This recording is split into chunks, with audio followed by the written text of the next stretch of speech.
We got a 2026 Lexus GX550. Today I'm going to show you how to go ahead and pull out your cabin air filter if you would like to change it. It's going to be located in your glove box here.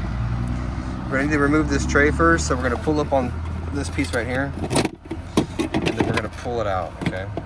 See that it's in there with these feet right here, and right here, and there's some slots right here, and right here. It can feel kind of stuck, so. Then we're going to move this panel here by pushing down on this and this and pulling towards us. And this will pull the door down like that. We're going to take this door off here too. This is the door for the cabin filter. Notice this is up. Squeeze these tabs on the sides here. And we're going to pull towards us. Right? So these tabs right here. This is slotted here. And notice this has these feet on the bottom here because we're going to need to push this all the way back in to clear those feet when we go to put it back.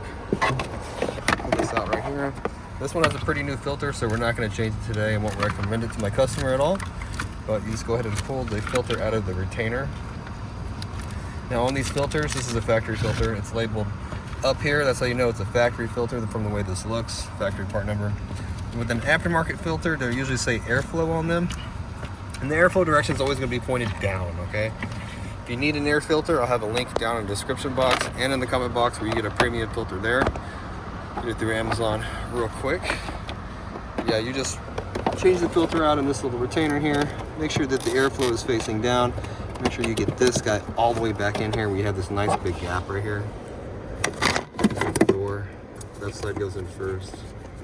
Snap that in here like this. Get this. Put it back in here.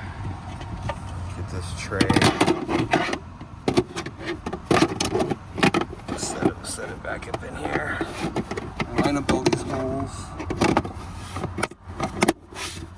And you're all done. Well, I hope the video was helpful, and if it was, appreciate it if you could hit the subscribe button for me, or even leave me a comment or hit that like button for me. I'd really appreciate that. And I hope to see you guys again in another Lexus video.